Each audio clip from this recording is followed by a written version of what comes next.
Jadi hari ini gue sendiri lagi, karena emang Adrian kan nggak terlalu penting juga. Jadi hari ini gue mau ngomongin soal parenting. Jadi teman-teman, jadi kan gue udah jadi ayah selama 8 bulan deh ya. Jadi 8 bulan ini banyak pelajaran penting. Baiklah kita ngomongin soal menyusui, soal ASI, soal empasi. Tapi ada satu hal yang gue pelajari banget yang menurut gue ini memorable, yaitu tentang competitive parents. Kalian mungkin sering dengar ya soal competitive parents gitu. Mungkin pernah dengar, mungkin juga enggak. Jadi competitive parents itu adalah orang tua yang pengen anaknya itu jadi yang terbaik gitu. Jadi dia mau anaknya ini berani, itu berani, semuanya berani. Dan kadang-kadang itu juga ada di gue sebagai ayahnya, karena anak gue laki-laki kan. Jadi bawaannya tuh, ayo dong, masa nggak bisa gitu. Jadi gue cerita sedikit sebuah kisah ini yang ngubah mindset gue. Jadi anak gue 8 bulan gitu. Terus kita janjian sama beberapa teman-teman, sama beberapa teman-teman, beberapa keluarga, untuk kita pergi ke sebuah playfield lah gitu, main sebuah playfield. Nah, terus kita janjian satu tempat, kita ketemuan di sana. Ada yang setahun, ada yang setahun lebih, ada yang anak gue 8 bulan gitu. Nah, waktu kita di situ, anak gue tuh kayak agak takut gitu. Maksudnya karena tempat baru gitu ya, kan dia gak kenal juga. Jadi anak gue mau digendong aja sama orang tuanya. Nah terus dia gak berani turun, dia gak berani main gitu, mau digendong. Gue sebagai orang tua rasanya mau ngomong, ayo dong, masa gak berani, ayo dong gitu. Gue dalam hati gue tuh mau begitu, mau seperti orang tua lain lah. Seperti ayah lain yang lihat anaknya main juga sama anak-anak yang lain gitu. Padahal anak gue memang masih kecil, dan itu bukan wilayah anak gue gitu, itu rumah orang lain gitu kan.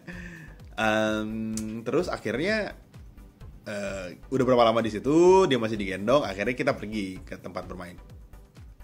Kita pergi ke kolam renang waktu itu. Jadi kita pergi ke kolam renang bareng sama teman-teman. Nah di kolam renang itu anak gue kan pakai ban renang gitu ya. Anak gue pakai ban renang, kemudian kita pakein ban, terus dia tadinya nggak mau, terus anak gue digendong, dipeluk gitu. Nah setelah dipeluk, dia merasa udah yakin 5 menit gitu. Tiba-tiba anak gue berani aja. Tiba-tiba dia pakai ban di kolam dalam gitu. Anak gue 8 bulan. Terus kita ngobrol, anak gue udah di sana gitu. Nah, sedangkan ada beberapa teman-teman yang lain, ada yang anaknya berani juga, ada yang enggak. Ada yang anaknya dipaksa untuk masuk ban berenang, untuk ikut berenang. Anaknya nggak mau gitu. Ada yang nggak berani, ada yang nggak mau. Terus akhirnya anaknya nangis-nangis, dan anaknya mau untuk stop berenangnya gitu. Terus nggak dikasih. Terus akhirnya tetap dipaksa, akhirnya nangis-nangis. Dan dari situ gue mau bilang gini teman-teman, kadang-kadang kita sebagai orang tua tuh berpikir bahwa kalau anak kita nggak berani lakukan sesuatu, itu karena dia penakut gitu. Itu karena dia, ayo dong masa nggak berani sih, masa penakut sih, ayo dong masa nggak kayak anak lain sih gitu. Padahal kalau anak kita nggak berani, bukan dia nggak berani gitu. Dia butuh orang tuanya untuk dia jadi percaya diri gitu. Dia butuh kita orang tuanya untuk dia jadi, oh gue aman nih ada orang tua gue. Oh ada orang tua gue, semua akan baik-baik saja nih gitu. Banyak orang tua yang nggak menyadari bahwa ketika anak itu di situasi yang baru, dia butuh waktu untuk mengenal situasinya. Yang dia perlu lagi adalah dia perlu yakin bahwa orang tuanya di situ nemenin dia. Anything can happen, but my parents will still beside me, whatever the condition, whatever it takes. Dan ternyata setelah itu terjadi gitu ya, anak gue tuh jadi berani gitu. Gue jadi sadar gitu. Kadang-kadang kita tuh jadi orang tua terlalu mau anak kita berani di segala hal. Kita sebagai orang tua mau anak kita tuh, yang which is masih 8 bulan anak gue, kita mau anak kita tuh berani seperti anak lain. Padahal yang dia perlu adalah kita sebagai orang tuanya ada di situ, untuk diam di situ, untuk bilang gini, tenang aja, orang tua di sini, ayah papa mama di sini baik-baik saja gitu. Dan setelah kejadian itu gitu ya, gue liat ada anak temen gue yang nangis-nangis gitu. Gue jadi menyadari gitu, mungkin ada yang berani juga, ada yang nangis-nangis juga, ada beberapa temen waktu itu. Gue jadi menyadari bahwa bahaya sekali kalau kita sebagai orang tua itu memaksakan kehendak anak kita yang nggak mau atau dia nggak berani untuk ego kita. Kita tahu bahwa anak itu punya point of view beda sama kita. Dia belum bisa ngomong kan, anak itu belum bisa ngomong. Dia nggak bisa ngomong kalau dia takut, dia nggak bisa ngomong kalau dia merasa aneh, dia nggak bisa ngomong kalau dia nggak suka gitu. Dia cuma bisa nangis doang. Nah kita orang tuanya mesti membaca gesturnya. Yang kita tahu kalau dia nyaman sama kita, biarin dia nyaman sama kita. Nggak usah paksa anak kita, karena jadi kasihan. Dari situ juga gue belajar bahwa competitive parents itu adalah hal yang paling berbahaya sebetulnya dalam parenting buat anak. Jadi kalau kalian punya anak, kalian mau dia nyoba hal yang baru, temani dia. Bilang sama dia bahwa papa di sini, papa mama di sini.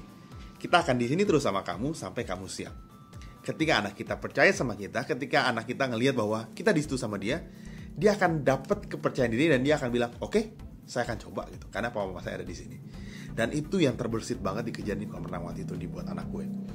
Gue lihat itu hal yang berbeda dan mulai saat itu gue berjanji bahwa oke, kalau ada hal-hal baru yang anak gue lakuin, peluk aja. Karena dia butuh kita gitu. Anak gue butuh gue dan akhirnya dia berani sendiri gitu. Dan buat kalian yang denger ini, mungkin orang tua baru seperti gue gitu ya, orang tua baru yang mungkin atau lagi proses mau lahiran gitu ya. Percaya deh, anak-anak itu ketika deket sama orang tuanya, ketika dia percaya sama orang tuanya, dia akan jadi berani. Jauh lebih berani daripada yang kalian pikir. Jadi kalau kalian punya anak, kalau kalian merasa, duh tapi anak gue penakut banget nih, duh tapi anak gue begini, tapi anak gue begitu nih, coba deh kalian posisikan diri kalian, kalau kalian jadi anak kalian gimana? Gak bisa ngomong, kalian gak tahu, kalian cuma punya orang tuanya, tapi orang tuanya maksa kalian untuk melakukan sesuatu yang kalian gak suka gitu. Rasanya jadi gak percaya kan gitu.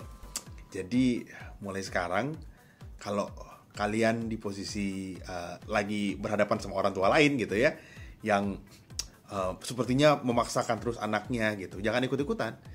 Biarkan anak kalian tumbuh dengan natural, biarkan anak kalian menjadi dewasa dengan sendirinya, biarkan anak kalian paling penting punya kepercayaan sama kalian sebagai orang tuanya. Jadi itu jadi itu sekedar sharing experience gue. Semoga ini bisa jadi gambaran kita lah sebagai orang tua, dan pengalaman gue juga yang gue share sama teman-teman semua. Jadi sampai situ aja. Sampai ketemu di episode berikutnya. Stay healthy, stay alive. Bye-bye.